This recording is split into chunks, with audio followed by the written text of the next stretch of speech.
Oke, ini ada pertanyaan. Mbak Mei, kenapa ya ada orang yang suka banget kesel atau nggak suka melihat kebahagiaan orang lain? Oke, satu, biasanya karena mereka nggak bisa melakukan hal tersebut, jadi biasanya jadi kayak iri. Oke, iri atau merasa tersaingi, atau ada perasaan negatif lainnya. Sehingga akhirnya nggak suka melihat orang bahagia. Kemudian yang kedua, itu mungkin dianggap orang bahwa kalau misalnya kamu terlalu bahagia gitu, atau kamu bahagia dengan hidupmu, itu kamu nggak punya empati dengan kesusahan orang lain. Gitu. Itu dalam persepsinya dia. Kemudian yang ketiga, biasanya orang yang kesel itu ya karena dia tidak bahagia dengan hidupnya. Dia sendiri nggak bahagia. Makanya dia nggak senang lihat orang bahagia. Kemudian yang keempat ya, biasanya orang itu nggak ada kerjaan sih. Kalau orang nggak ada kerjaan itu kan dia jadi ngurusin orang lain gitu, ngurusin hal-hal yang nggak penting dalam hidupnya. Ya, dia sendiri nggak fokus sama dirinya, jadinya fokusnya ke orang lain. Kemudian biasanya orang yang kelima gitu, itu orang yang kesal itu dipenuhi dengan pikiran negatif, sehingga dia melihat semua itu jadi negatif. Udah nggak ada lagi yang positif. Gitu. Itu jawabannya. Terus kemudian ada lagi pertanyaan kedua. Kak, bagaimana cara menghadapi perasaan yang mulai tidak tahan dengan pasangan yang mulai cari-cari alasan untuk menjauh? Oh, oke. Jadi, pacarnya itu sudah merasa mungkin jenuh gitu ya, jadi dia kayak nyari-nyari alasan untuk ngejauhin gitu. Nah, saya mau sampaikan ya, bahwa dalam suatu hubungan itu yang paling penting adalah komunikasi. Karena dengan komunikasi, hampir semua hal itu bisa menemukan jalan keluar.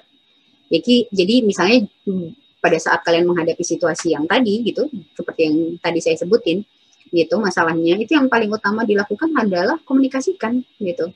Bukan saling menduga-duga, bukan mencari alasan, bukan saling mencurigai, tapi tanyakan langsung agar Anda dapat jawaban. Apa sih sebenarnya yang terjadi dengan pasangan Anda gitu? Kenapa dia menjauh? Atau kenapa saya harus menjauh misalnya ketika saya melakukan itu gitu. Tapi misalnya pun Anda bisa sampaikan apa yang Anda rasakan dan bagaimana perasaan Anda mengalami situasi tersebut. Karena bisa jadi pasangan Anda juga tidak tahu apa yang kalian rasakan gitu, atau apa yang kalian pikirkan. Begitu pula sebaliknya. Jadi memang sebaiknya komunikasikan. Nanti setelah mendengarkan jawaban pasangan, baru Anda ambil keputusan. Kira-kira mau tetap bertahan dengan kondisi tersebut atau pergi. Gitu loh. Karena pilihan ada di tangan Anda gitu loh. Pilihan ada di tangan Anda dengan segala risiko. Jadi pikirkan secara matang. Jika memang Anda masih merasa ingin mempertahankan hubungan, ya lakukan. Gitu. Tapi ingat ya, mempertahankan hubungan itu nggak bisa dilakukan oleh satu orang saja. Namun harus kedua belah pihak. Jadi pastikan Anda menemukan jalan terbaik bagi hubungan Anda, dan jangan biarkan masalah Anda berlarut-larut.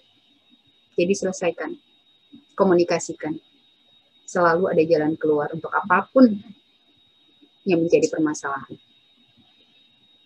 Oke. Oke, ini ada pertanyaan.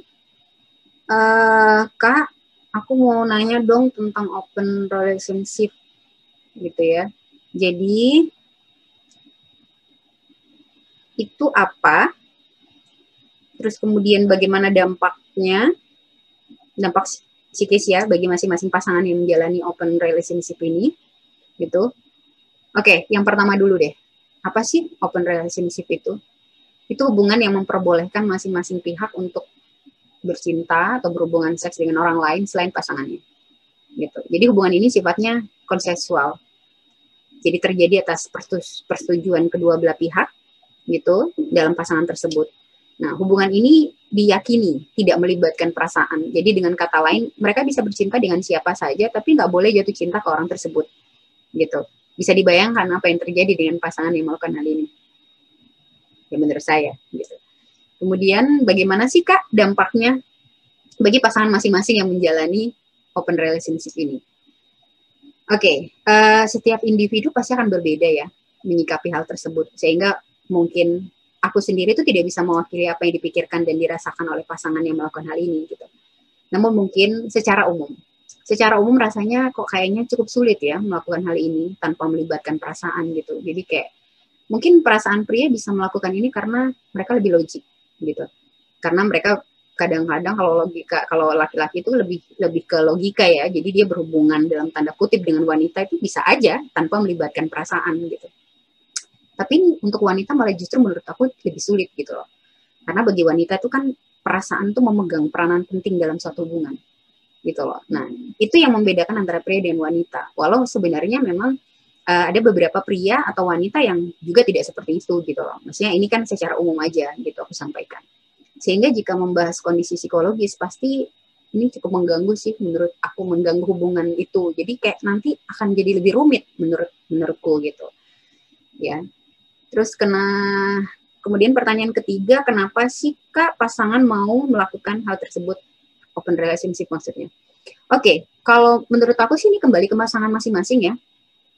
Mungkin buat yang mau melakukan hal ini sudah mempertimbangkan perasaan gitu loh. Dan menganggap bahwa ini kan hanya sekedar fisik aja ya gitu dan tidak berarti apa-apa. Seperti di luar negeri itu kan begitu ya.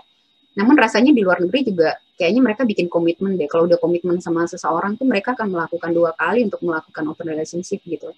Karena sepertinya ini juga menurut saya juga akan saling merugikan gitu.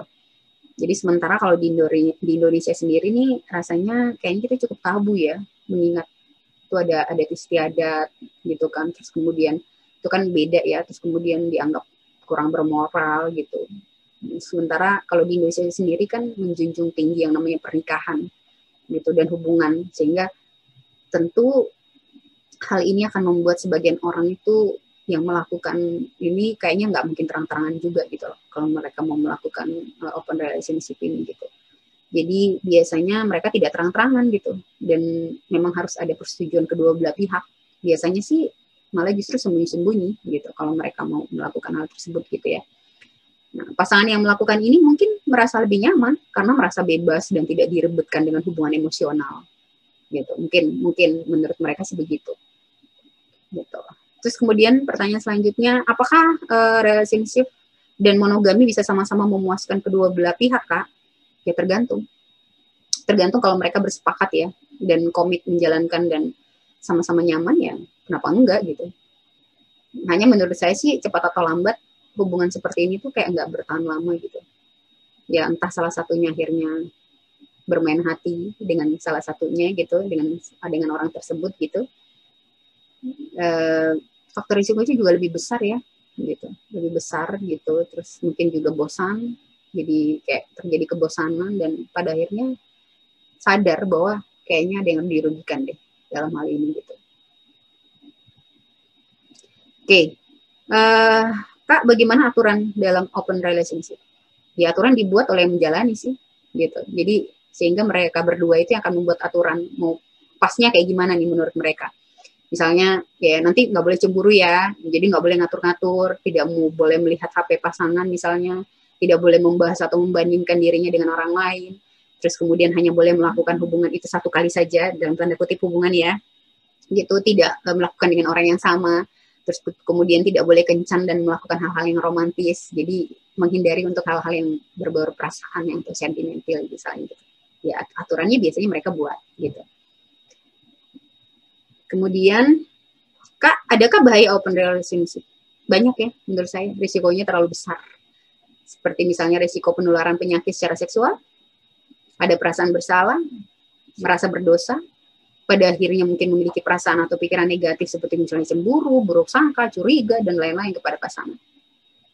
Gitu. Jadi kalau ada orang Indonesia open relationship itu gimana, Kak? Apa memang kayak terpapar gaya hidup barat? Ya, sepertinya mungkin begitu ya. Tapi mungkin sebagian orang menganggap misalnya yang melakukan ini tuh karena dianggap lebih nyaman dan bebas dan tidak diribetkan oleh hal-hal yang menyangkut perasaan atau emosional gitu. Jadi orang yang melakukan ini sepertinya memang belum siap untuk melakukan komitmen gitu atau pernikahan dengan satu orang saja. Biasanya begitu. Kak, adakah manfaat dari open relationship ini? Menurut saya sih nggak ada ya. Nggak ada sama sekali gitu. Tapi kembali lagi ya, siapa tahu yang menjalani memang seperti yang saya sebutin di atas tadi gitu. Ya bisa aja mereka memiliki manfaat. Namun secara umum ya menurut saya ya nggak ada gitu. Oke. Kak, pesan dong bagi pasangan yang sudah menjalani open relationship ini dan yang berencana mau melakukan open relationship ini gimana, Kak? Pikirkan 10 kali dan jangan ada penyesalan di belakang. Karena penyesalan itu selalu di belakang sih. Jadi sebaiknya mungkin Anda pikirin dampaknya, kondisi yang akan Anda lalui nanti. Jadi jangan pikirin senang-senangnya dulu gitu, tapi pikirin akibatnya. Walau manusia tuh kadang seringkali memilih menjalani dulu tanpa memikirkan akibat gitu. Ya, tapi Tuhan memberikan kita akal buat berpikir. Jadi percayalah tidak ada efek positif dalam open relationship. Karena pada akhirnya Anda akan dirugikan, terutama untuk wanita. Jadi ya, pikir kembali. Oke? Okay? Next. Oke. Ini ada yang datang dengan gangguan fisik, penyakit pada tubuh. Jadi misalnya mah, sakit kepala, pegal-pegal, merasa sesak, jantung berdebar kencang, nggak bisa tidur, malam juga nggak bisa tidur gitu, siang, pagi. Oke. Ini biasanya terjadi sama klien atau pasien-pasien saya sih. Jadi aku sampaikan ke mereka bahwa bisa saja itu kayak pesan dalam tanda kutip untuk kita bahwa ada yang belum selesai nih, gitu, dengan pikiran dan emosi kita. Aku sendiri seringkali merasakan itu, setiap kali merasa lengah terus tidak membersihkan diri dalam tanda kutip, itu tiba-tiba pusing, sakit kepala, mah kambuh, mual, asam lambung gitu. Selama ini kita mungkin tidak mendengarkan pesan non fisik yang abstrak, sehingga sistem diri kita itu memberitahu kita ada pesan yang lebih nyata, yaitu berupa gangguan pada fisik kita. Itu langsung kerasa tuh, sakit kepala itu langsung kerasa, mah perut itu tiba-tiba melilit atau dada berdebar itu langsung terasa gitu. Nah, itu ini yang berupa gangguan fisik yang langsung jelas gitu. Ya, pesan pada level tubuhnya akan lebih didengarkan karena terasa terlihat dan jelas wujudnya. Nah, pesan ini yang membuat kita akhirnya memberikan perhatian kan. Coba kalau tiba-tiba kita nggak pusing, mungkin kita nggak tahu bahwa ada sesuatu nih dalam diri saya, kenapa saya pusing gitu kan. Nah, dalam bukunya Louis itu banyak membahas tentang berbagai penyakit yang kemungkinan sebab emosi ya, bahwa ternyata bahwa penyakit itu karena masalahnya itu dari emosi. Misalnya kayak cemas, itu kalau orang cemas itu ketidakmampuan untuk menerima kehidupan. Jadi cemas karena kehilangan perasaan, jadi tidak ada perasaan lega, itu biasanya orang cemas. Terus kalau yang depresi biasanya karena perasaan marah yang tidak mampu diekspresikan. Jadi merasa tidak memiliki harapan. Nah, makanya jatuhnya ke depresi katanya. Terus kemudian yang mengompol tuh, enuresis, itu ketakutan akan figur ayah. Katanya jadi ada kecemasan. Ketidakmampuan untuk melepaskan masa lalu. Perasaan kecewa yang ditekan kuat. Yang biasanya itu anak-anak yang mengompol sampai usia 5 tahun ke atas. Gitu. Terus kemudian mah itu katanya karena takut. Jadi ada perasaan tidak puas pada diri sendiri. Gitu. Oke, mah aku kadang mengalami ini. Berarti aku tidak puas dengan diriku sendiri. Oke, aku harus mikir. Nah, pegal-pegal. Siapa yang sering pegal-pegal? Nah, ini berarti kebutuhan untuk dicintai. Kebutuhan untuk dipeluk. Ada kebosanan selama bertahun-tahun gitu. Jadi kayak oke, bosan aja. Jadi makanya pegal-pegal katanya. Dan berbagai penyakit lainnya. Silakan baca bukunya sendiri. Jadi hal yang penting dari berbagai penyakit seperti disampaikan yang Louis tadi, itu menurut saya ya hindari penghakimannya yang berlebihan. Karena bisa jadi mungkin misalnya kayak seperti jerawat. Kan kalau jerawat itu indikasinya ketidaksukaan terhadap diri sendiri. Atau tidak bisa menerima diri apa adanya katanya. Makanya jerawat itu tumbuh gitu kan. Kata Louis loh, bukan kata. Oke. Nah, Anda tidak boleh menelan mentah-mentah karena bisa jadi mungkin dia kurang perhatikan kebersihan. Dia nggak pernah bersihin mukanya gitu kan, makanya dia bisa jerawatan. Nah, atau mungkin dia terlalu banyak mengkonsumsi makanan yang pedas gitu. atau mungkin yang kurang pas, atau berminyak malah, dia kebanyakan makan kacang atau makan makanan yang lain, makanya dia jerawat. Jadi kan harus dilihat dulu gitu. Ya, kalaupun misalnya ternyata kata lu, enggak, orang yang jerawat itu karena tidak bisa menerima dirinya. Kalaupun dia tidak menerima dirinya, bisa jadi ya nggak pede karena jerawatnya. Iya, oke. Jadi dia tidak pede karena jerawatnya. Nah, belakangan muncul perasaan itu sebab karena jerawat. Jadi bukan karena dia tidak suka sama dirinya, akhirnya berjerawatan. Tapi karena jerawat, dia jadi nggak pede. Gitu. Jadi dibuat kayak gitu aja, biar nggak terlalu kemana-mana gitu ya pembahasannya gitu. Dan kita juga merasa nggak minder, terus ngerasa kayak, oh ternyata bener ya bahwa ternyata ini karena ada emosi negatif. Tapi ya itu bisa kita cek sih sebenarnya. Jadi kadang-kadang kalau ada emosi-emosi negatif, perasaan-perasaan tidak nyaman di dalam diri kita tuh jatuhnya biasanya ke sensasi fisik sih. Itu langsung terlihat dengan jelas. Begitu. Oke, pertanyaan selanjutnya. Kak, setelah menonton beberapa video yang ada di YouTube, aku merasa jadi paham bahwa aku emang nggak mencintai diriku sendiri. Aku sebenarnya bukan nggak mau, tapi aku nggak tahu caranya. Terus kemudian ada lagi pertanyaan, aku tuh bisa tahan semua hal, namun aku nggak bisa nahan saat menyadari orang tuaku tuh nggak sayang sama aku. Mungkin ini perasaan Anda saja. Buktinya dia menyalahin aku terus kok. Dia menyalahkan aku terus katanya. Baiklah. Terus kemudian ada lagi pertanyaan selanjutnya. Kak, aku suka banget videonya. Aku bahkan hampir semua aku menonton. Dan aku merasa kayak kakak tuh lagi ngobrol sama aku. Itu menyenangkan sih. Aku jadi teringat diriku sendiri. Tapi kenapa ya Kak, akhir-akhir ini aku merasa takut dengan diriku sendiri, takut dengan masa depanku, karena aku nggak tahu lagi apa yang harus aku lakukan ke depannya. Saat ini aku bahkan nggak bisa ngajak orang tuaku untuk ngobrol, apalagi teman-temanku atau orang terdekatku.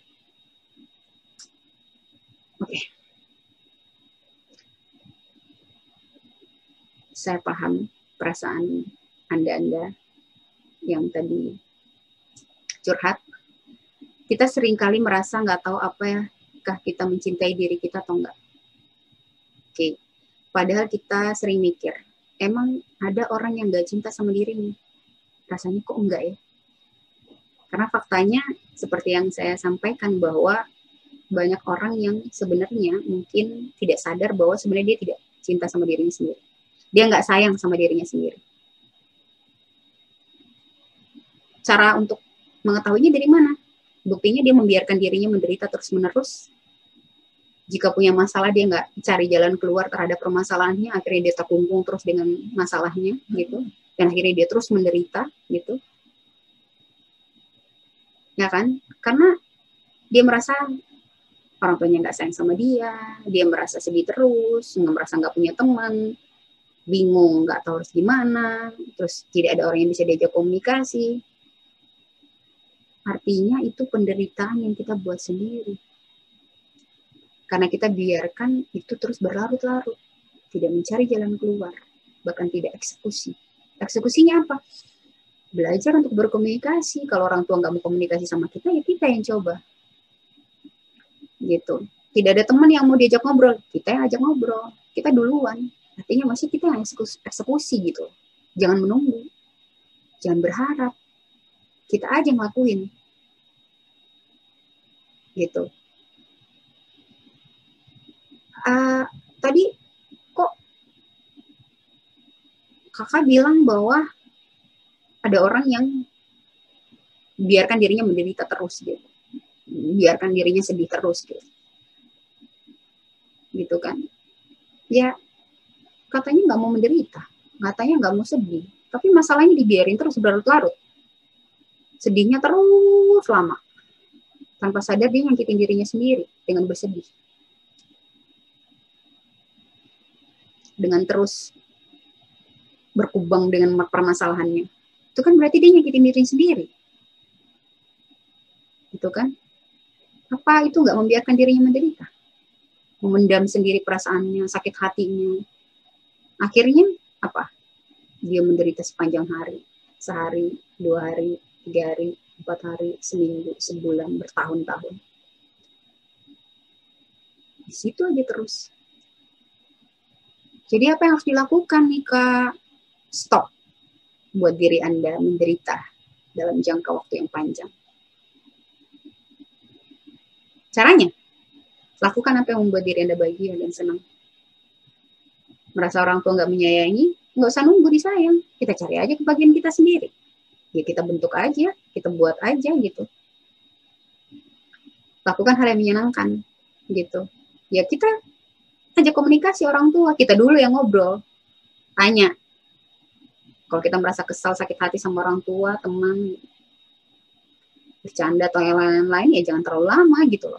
Sakit hati ya kasih batasan gitu loh, beri batasan gitu. Oke, sakit hatinya 1 hari aja lah, atau 1 minggu aja lah, udah banyak, udah lama banget tuh 1 minggu gitu kan. Kesel sama orang tua, sakit hati sama temen, jangan berlarut-larut, beri batasan berapa hari, 3 hari aja atau 4 hari gitu loh. Kan? Lakukan aktivitas yang membahagiakan, yang membuat Anda nyaman gitu. Mulai dari hal yang kecil deh. Mulai dari hobi. Anda hobinya apa? Ngobrol sama teman, main game. Kalau senang-senang. Ya kan, nyiramin tanaman, nyanyi, nonton, makan, atau apa. Udah, lakukan hal yang sederhana gitu. Itu kan hal yang membahagiakan kita. Gitu. Jadi jangan berharap dari orang lain. Anda akan menderita. Anda akan kecewa kalau berharap dari orang lain. Jangan berharap. Dibuat aja. Oke? Oke, pertanyaan selanjutnya. Oh, ini dari temen aku. Gue heran deh sama lo, Mei. Kenapa lo begitu cuek? Seolah kamu tuh nggak peduli sama orang mau ngomong apa tentang lo. Kamu hanya melakukan hal-hal yang kamu suka saja. Ya heran aja gitu. Kok kamu itu jadi orang tuh nggak ada jaim-jaimnya sama sekali. Saya tahu siapa yang lagi bertanya ini. Oke. Saya ingat Imam Syafi'i mengatakan bahwa engkau tidak akan pernah mampu menyenangkan semua orang, karena itu cukup bagimu memperbaiki hubunganmu dengan Tuhanmu, dan jangan terlalu peduli dengan penilaian manusia. Menurut saya sih begitu. Dan aku sendiri memilih untuk sebenarnya tidak terlalu risau ya akan pikiran atau tanggapan orang terhadap diri saya sendiri gitu, karena saya percaya bahwa setiap orang tuh membaca dunia dengan pemahaman dan pengalaman yang berbeda gitu loh. Jadi saya nggak mau menghabiskan waktu saya untuk memikirkan hal yang nggak penting, apalagi untuk memikirkan pikiran atau tanggapan orang terhadap diri saya. Karena buat saya yang terpenting ya saya melakukan hal yang baik, tidak menyakiti orang lain gitu. Cukup sih buat saya itu gitu. Dan saya selalu beruntung punya teman yang sering saya ajak ngobrol, komunikasi, curhat, mulai dari A sampai Z, mulai dari hal yang paling remeh, temeh, receh gitu, sampai hal yang berat banget gitu. Kita obrolin gitu. Dan saya selalu mengatakan bahwa saya itu rawat jalan, psikolog yang juga punya masalah. Ya, dan saya baik-baik saja gitu loh dengan situasi ini gitu, dengan permasalahan saya gitu. Jadi ya saya bersyukur masih punya banyak teman-teman yang bisa membantu saya untuk mengatasi permasalahan-permasalahan, dan saya memang butuh mereka. Seperti Anda butuh saya juga butuh orang lain. Jadi kita saling membutuhkan. Pertanyaan selanjutnya. Saya kok merasa sulit sekali bahagia ya Mbak Mei, selalu merasa hidup ini datar-datar saja. Oke, bahagia itu diusahakan loh. Oke, nggak bisa datang begitu saja. Jadi hal pertama yang harus dilakukan, tersenyum. 19 detik yang selalu saya ajarkan. Apa yang Anda tunggu hanya untuk sekedar tersenyum, sekedar bahagia, sekedar tertawa, atau sekedar merasa damai? menunggu kondisi yang pas. Kapan? Kapan kondisi itu hadir? Karena pas atau tidaknya selalu Anda sendiri yang memberi syarat dengan pikiran Anda. Jadi mengapa tidak sekarang Anda tersenyum? Ikut tersenyum bersama saya, bahagia, tertawa, merasa damai. Lepaskan semua syarat yang ada, harmonilah bersama Sang Pencipta dengan alam semesta ini. Mau sehebat apapun, jika hidup Anda tidak bermanfaat buat orang lain, hidup Anda akan penting.